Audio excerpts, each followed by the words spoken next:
오늘 우리 본문 말씀을 중심으로 조본문이란 제목을 함께 은혜를 나눠 보려고 합니다. 할렐루야. 오늘 예배 나오신 여러분들을 주님의 이름으로 사랑하고 축복합니다. 몇 년 전에 저희 아내가 저에게 이렇게 얘기한 적이 있었습니다. 나 당근하고 올게 라는 얘기를 한 적이 있었어요. 그 당시에 저는 이 말이 무슨 뜻인지 몰랐습니다.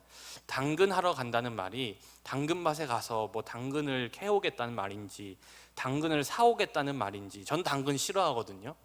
그래서 왜 갑자기 당근을 하러 간다 그런 얘기를 하는지 이해가 잘 안 됐었습니다. 하지만 이제는 우리가 다 알죠. 나 당근하러 갈게 하면 뭐 하러 가는 거죠? 중고거래하는, 당근마켓에서 있는 중고거래를 하러 가는 일입니다. 이 당근마켓이란 플랫폼은요, 우리에게 중고거래의 새로운 장을 열어주었습니다. 이제는 많은 사람들이 당근마켓을 통해서 중고거래를 하러 갈 때 당근하러 간다라는 말을 사용할 정도로 아예 중고거래 대명사가 되어버렸죠. 중고거래의 묘미는 필요한 물건을 때로는 공짜로, 때로는 정가보다 한참 적은 가격을 주고 살 수 있다는 데, 가질 수 있다는 데 있습니다. 그리고 우리가 필요한 물건을 그렇게 저렴하게 가질 수 있는 이유는 그 제품이 새 것이 아니라 누군가 한번 사용했던 중고라는 이유 때문입니다.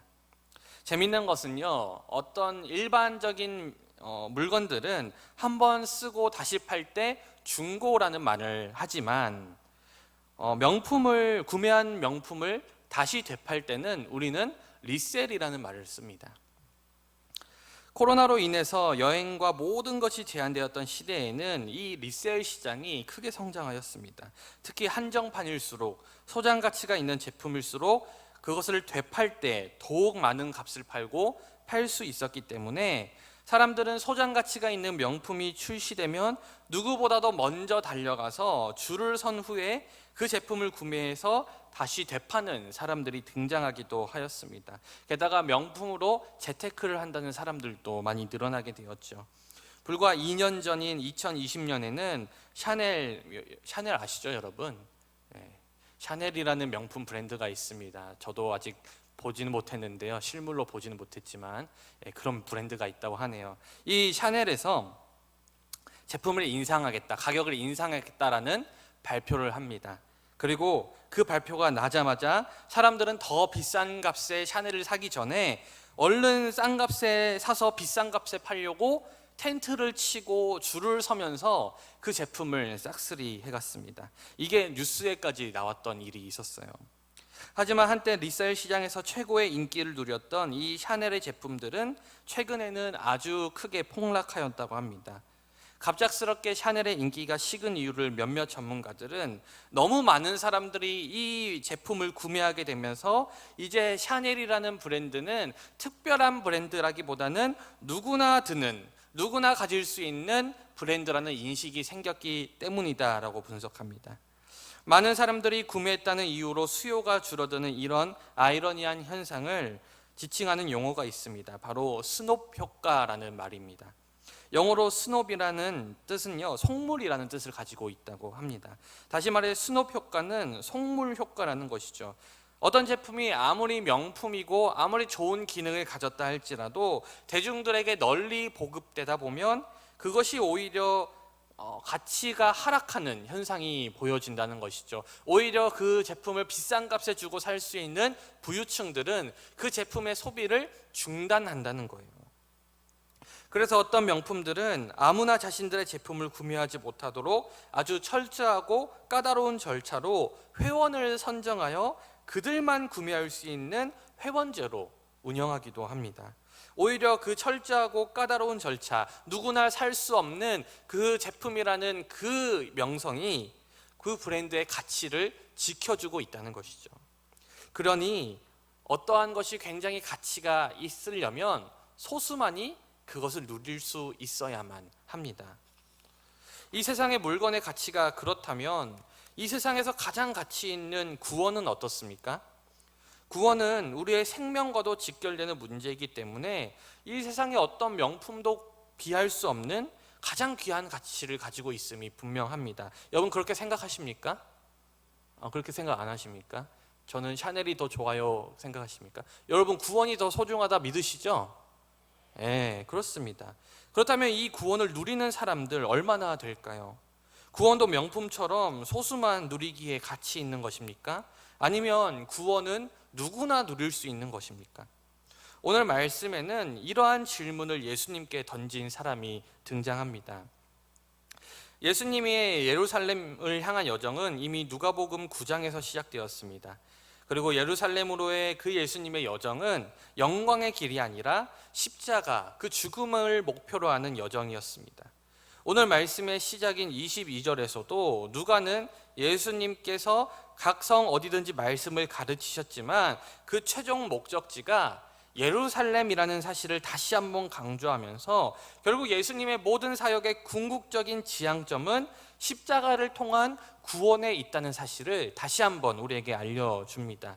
누가가 이미 밝힌 대로 예수님의 그 행선지는 죽기 위한 여정이었습니다. 예수님의 그 여행은 우리를 위해 생명을 바치시기 위한 여정이었습니다. 누가는 예루살렘으로 가는 길에 어떤 사람에 의해 제기된 질문으로 오늘 본문의 말씀을 시작합니다. 그 질문은 바로 구원을 받는 자가 적을 것인가? 라는 질문이었습니다. 오늘 예수님이 그 가는 길이 우리의 구원을 위한 십자가의 길이었다는 사실과 오늘 이 사람의 질문으로 물어봤을 때 아주 이 질문, 이 본문 자체는 구원에 대한 메시지가 아주 깊게 들어있는 본문이라고 우리가 이해할 수 있겠죠. 구원을 받을 사람이 많을 것인가 혹은 적을 것인가 라는 이 질문에 예수님께서 답을 해주시기는 합니다. 그런데 가만히 보면 이 예수님의 질문이 썩 올바른 대답은 아니었던 것 같아요.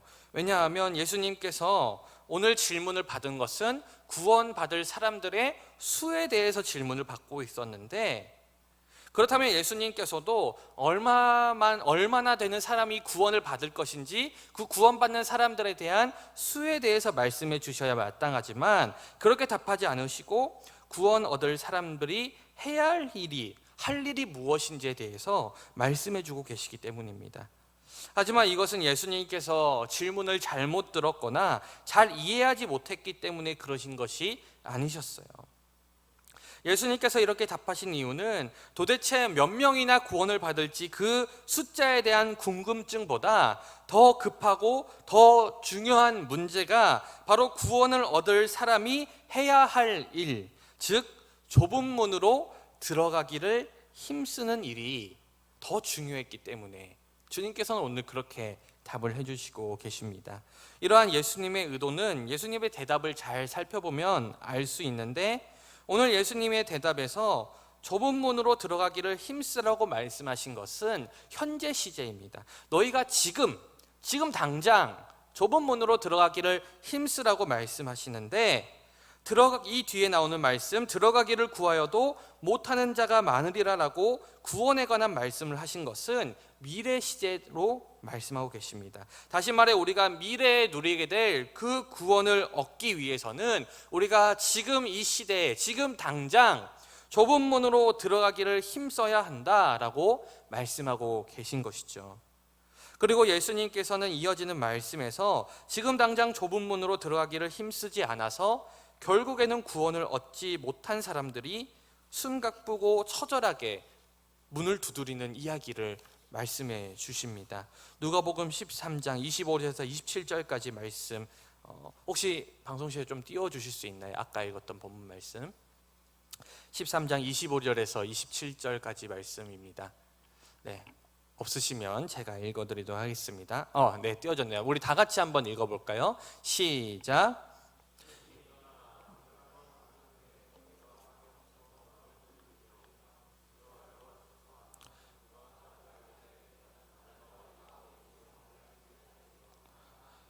그때 너희가 말하되 우리는 주 앞에서 먹고 마셨으며 주는 또한 우리의 길거리에서 가르치셨나이다 하나 그가 너희에게 말하여 이르되 나는 너희가 어디서 왔는지 알지 못하노라 행악하는 모든 자들아 나를 떠나가리라 하리라. 예수님께서 구원받지 못한 사람들의 모습을 보여주시면서 강조하시고자 했던 첫 번째 초점은 바로 그들의 문제가 무엇이었는지였습니다. 여러분들, 이들의 문제가 무엇입니까? 바로 너무 늦었다라는 사실입니다. 오늘 예수님께서 구원에 관해 말씀하시면서 들어가기를 구하여도 못하는 자가 많으리라, 문이 한번 닫힌 후에는 밖에 서서 두드린다라는 표현을 하시면서 구원받지 못한 자들의 문제는 그들의 잘못된 행실이 아니라, 그들의 못된 행실이 아니라 바로 너무 늦었다라는 데 있다는 사실을 강조하고 있습니다. 다시 말해, 우리가 장차 얻을 구원은 우리의 미래의 문제가 아니라 지금 우리가 사는 삶, 즉 현세에서 우리가 해결해야 될 문제라는 것을 예수님께서 말씀해 주고 계시다는 것이죠. 우리는 여러분, 한정된 삶을 살아갑니다. 우리의 인생은요, 영원토록 살 수 있는 인생이 아니에요. 한 치 앞도 모르는 미래를 살아가는 삶이 바로 우리들의 삶입니다. 오늘 당장, 그리고 내일 당장 우리가 어떤 삶을 살게 될지 우리도 예측할 수 없는 것이 바로 우리들의 인생입니다. 이러한 짧고도 또 미래를 알 수 없는 인생 속에서 가장 시급하고 중요한 문제는 바로 오늘 예수님께서 말씀해 주신 좁은 문으로 들어가는 문제라는 것이죠. 하지만 안타깝게도 많은 사람들이 이 시급하고도 중요한 문제를 자꾸만 뒤로 미룹니다. 우리가 주변 사람들에게 복음을 전하면 종종 이렇게 말하는 사람들이 있어요. 내가 공부가 끝나면 열심히 나올게. 내가 이제 취직이 되면 교회에 나가볼게. 좀 바쁜데 그게 좀 지나가면 내가 열심히 좀 해볼게. 돈을 많이 벌면, 코로나가 끝나면, 뭐가 지나가면 교회 나오겠다고 약속하는 사람들이 있습니다. 물론 그것이 다 지나서 정말로 교회 나와서 함께 예배하고 그렇게 구원을 얻으면 좋겠지만, 오늘 예수님께서는 우리의 구원의 문제는 그렇게 한가하게 뒤로 밀릴 수 있는 문제가 아니라고 말씀하십니다. 한번 닫혀진 문은 다시는 열리지 않기 때문이죠. 그렇다면 오늘 예수님께서 말씀하신 이 좁은 문으로 들어가는 것이 여러분 무엇을 의미할까요? 한 가지 확실한 것은 예수님을 아는 것, 그냥 예수님을 단순히 아는 것은 좁은 문으로 들어가는 조건이 아니라는 사실입니다. 여러분, 오늘 예수님께서 비유하신 말씀에서 문 밖에 있는 사람들, 어떤 사람들입니까? 이미 늦어서 문 밖에 있던 사람들은 놀랍게도 예수님을 모르는 사람이 아니었습니다. 분명 그들은 주님을 알고 있고 그들은 자신이 주님과 관계가 있다라고 주장하는 사람들이었어요. 하지만 주님께서는 내가 그들을 알지 못한다라고 부인하십니다. 같은 내용을 다루고 있는 마태복음에서는 심지어 주의 이름으로 선지자 노릇을 하고 귀신을 쫓아내고 많은 권능을 행하여도 예수님께서는 오히려 그것을 불법을 행한 것으로 정죄하고 계십니다. 그러니 단순히 주님을 알고 있다라는 사실은 우리가 그 좁은 문에 들어갈 자격이 되지 않는다는 것이죠. 예수님께서는 27절까지는 좁은 문으로 들어가지 못한 사람들에 대한 이야기를 하십니다. 하지만 28절에서 30절까지에는 천국 잔치에 참여하는 사람들의 이야기를 해 주십니다. 우리 28절에서 30절까지 말씀 함께 보겠습니다. 시작. 너희가 아브라함과 이삭과 야곱과 모든 선지자는 하나님 나라에 있고 너희는 밖에 쫓겨난 것을 볼 때 거기서 슬피 울며 이를 갈리라. 사람들이 동서남북으로부터 와서 하나님의 잔치에 참여하니 보라, 나중된 자로서 먼저 될 자도 있고 먼저 될 자로서 나중될 자도 있느니라 하시니라. 여러분, 오늘 예수님께서 말씀하고 계시는 대상이 누구입니까? 오늘 예수님께서는 이 당시에 있었던 유대인들을 대상으로 말씀을 하셨습니다. 아브라함과 이삭과 야곱과 모든 선지자들, 이들은 바로 이 유대인들의 조상입니다. 그러나 오늘 예수님께서는 그 유대인들의 조상들은 하나님 나라에 들어갔지만 그 후손들은 들어가지 못할 것이라 말씀하십니다. 왜 그렇습니까? 하나님께서 아브라함, 이삭, 야곱을 부르신 이유, 그리고 이스라엘 백성들을 선택하셨고 그들로부터 수많은 선지자를 부르신 이유는 바로 예수 그리스도를 예비하시기 위함이셨습니다. 그도 비록 구약에 있는 많은 이스라엘의 조상들은 예수님을 눈으로 보지는 못했어요. 만나보지도 못했습니다. 다만 하나님께서 그들에게 약속하신 그 약속의 말씀으로 그들은 언젠간 우리의 혈통에 따라서 구원자 예수가 날 것이다, 구원자 메시아가 태어날 것이라는 것을 믿고 의지했습니다. 눈으로 보지 못했던 메시아를, 눈으로 보지 못했던 그리스도를 그들은 믿음으로 믿고 의지하였다는 것이죠. 그래서 그들은 그 믿음으로 구원을 받았습니다.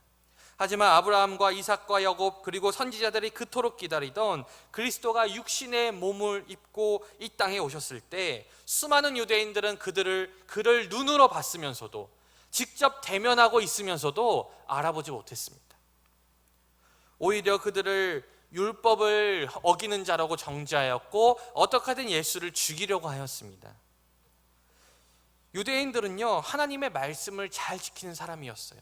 유대인들은요, 하나님의 말씀을 가르치던 사람들이었습니다. 그런데 그들을 선택하신 이유이자 그 모든 말씀이 가르치고 있는 그 그리스도, 그 메시아를 그들이 알아보지 못했다는 것이죠. 지금까지 그들에게 허락해 주신 모든 것이 바로 이때를 위함이건만 그들은 그때가 지금인지 알지 못했습니다. 그들은 하나님을 잘 알고 있다 생각했지만 사실 하나님을 전혀 알지 못하는 사람들이었다는 것이죠. 그렇다면 결국 구원에 이르는 사람의 수는 적은 것일까요? 예수님께서는 구원의 문이 좁다고 말씀하셨고 문 밖에 있는 사람들이 있을 것이라 말씀하셨습니다. 결국 구원은 아무나 누리는 게 아니라 정말 소수의 사람들만 받을 수 있는 것일까요? 하지만 오늘 말씀을 자세히 살펴보면 예수님께서는 문 밖에 있는 사람도 있지만 결국에는 사람들이 동서남북으로부터 와서 하나님 나라의 잔치에 참여한다라고 말하고 있습니다. 여기서 동서남북에서 온 사람들이 누구일까요? 바로 이방인들, 우리와 같은 사람들입니다. 예수님께서는 구원의 문은 좁지만 그것은 어떤 혈통이나 어떤 출신으로 들어가는 문이 아니라고 말씀하십니다. 만약 그것들이 유대인들이 기대한 것처럼 유대인이라는 혈통을 가지고 구원의 문에 들어갈 수 있다면 우리는 애초에 구원의 기회조차 가지지 못합니다. 하지만 예수님께서는 구원의 문은 좁지만 그러한 혈통이나 어떤 조건으로 들어가는 것이 아니라고 말씀하십니다. 밖에서 문을 두드리는 사람들의 이야기를 잘 들어보면 그들은 집 안에 있는 분을 주라고 불러요. 다시 말해 주인이라고 부릅니다. 하지만 문 밖에 있는 사람들은 집 안에 있는 그분을 진정으로 주인으로 섬긴 자가 아니라 그저 아는 사람에 불과했습니다. 그들은 자신들을 모른다는 주님의 말에 자신들은 주 앞에서 먹고 마셨고 주는 우리의 길거리에서 가르쳤다고 변명합니다. 여러분, 정말 이것이 예수님을 알고 있다고 말할 수 있을까요? 이것은 사실 아는 게 아니죠. 안다고 말하지만 아는 게 아닙니다. 한번 예를 들어볼까요? 저는요, 영화배우 정우성을 압니다. 영화도 많이 봤고요. 그분이 출연한 많은 것들, 예능도 봤고 다 압니다. 근데 제가 다른 청년 지체들한테 가서 나 정우성이랑 알아, 이러면 청년들은 뭐라고 생각하죠? 개인적인 친분이 있나? 라고 생각을 한다는 거죠. 알지만 알지 못하는 겁니다. 나는 그 사람을 알지만 그 사람은 나를 알지 못하기 때문이에요. 오늘 이들이 얘기하는 게 뭐예요? 나는 주 앞에서 먹고 마셨고 주는 길거리에서 가르치는 걸 들었대요. 그런데 이들이 고백하는, 내가 주님을 안다고 말하는 이 고백 안에 주님을 향한 어떠한 교제나 어떠한 관계도 느껴지지 않습니다. 그냥 아는 거예요. 그냥 봤던 거죠. 저 사람이 예수구나, 봤던 겁니다. 하지만 그걸 안다고 이야기할 수는 없겠죠. 그렇다면 정말 예수님을 아는 사람은 어떤 사람입니까? 바로 예수님이 나를 위해서 어떤 일을 하셨는지 아는 사람들이에요. 예수님을 아는 사람이라면 예수 그리스도의 십자가가 무슨 의미인지 아는 사람입니다. 예수님을 아는 사람이라면 예수님이 나를 위해서 무슨 일을 하셨는지 아는 사람, 그것이 진정으로 예수님을 아는 사람이죠. 십자가의 그 은혜가 얼마나 큰지 깨닫는 사람, 그 깨달은 사람이 바로 예수님을 아는 사람이라는 거예요. 그것을 정말 깨닫는다면 우리는 어떻게 되냐면 예수님을 주인으로 모시게 돼요. 정말 이 구제불능인 나의 삶을 위해서 예수님이 이 땅에 오셔서 목숨까지 버리셨다는 사실을 깨닫게 되면 우리는 예수님을 주인으로 부리지 않고서는 견딜 수가 없게 됩니다. 정말로 예수님을 주님이라고 고백할 수 있는 사람이 된다는 것이죠. 그러니 오늘 예수님께서 구원의 문이 좁다고 말씀하신 것은 구원의 조건이 너무 엄격하여서 정말 소수의 사람들만 구원받을 수 있다라는 의미가 아닙니다. 이 말의 진짜 의미는 여기저기서 들리는 이야기로 예수를 아는 사람은 많을지 모르겠지만 구원의 문에 들어갈 수 있는 사람은 단순히 예수를 아는 사람들이 아니라는 사실이에요. 정말로 예수가 누구인지, 그리고 그분이 나를 위해 무엇을 하셨는지 그것을 아는 사람, 그것을 믿는 사람, 그 사람이 바로 예수를 아는 수많은 사람들 중에 그 좁은 문으로 들어갈 수 있는 사람들입니다. 그러니 우리는 어떻게 하든지 복음을 전해야 돼요. 복음을 전하는 말은 다짜고짜 사람들을 붙잡고 사형리를 말하거나 복음을 제시하는 뜻이 아닙니다. 나의 가족, 나의 친구, 그리고 만나는 사람들에게 최대한 지혜로운 방법을 통해서 예수님이 어떤 분이신지 알려줘야 된다는 말이에요. 이번 수련회를 통해서 그러한 방법에 대해서 우리가 함께 나눴습니다. 여러분들 일터에서, 가정에서, 학교에서 우리가 어떻게 예수님을 드러낼 수 있는지, 바로 우리의 일을 성실하게 하는 것, 우리의 일을 능숙하게 하는 것, 그리고 남다른 성품으로 우리 주변인들에게 친절하고 따뜻하게 대하는 것, 예수 그리스도의 성품이 내 삶의 자리에서 드러나는 것, 그것이 바로 우리가 그들에게, 예수를 알지 못하는 사람들에게 예수가 어떤 사람인지, 어떤 분인지 삶으로 드러낼 수 있는 좋은 방법입니다. 우리가 그렇게 삶에서 행할 때 많은 이들이 좁은 문으로 들어갈 수 있도록 인도해 주는 역할을 해야 합니다. 여러분들을 통해 주변 이들이 예수를 알아가고 그분을 주님이라 고백할 때 주님께서는 구원의 문을 활짝 여시고 우리 모두를 기쁘게 맞아주실 거라 저는 확신합니다. 사랑하는 여러분, 여러분들을 통해서 주변의 모든 이들이 그 좁은 문, 그 구원의 문으로 인도되는 귀한 역사가 일어나시기를 주님의 이름으로 간절히 축원드립니다.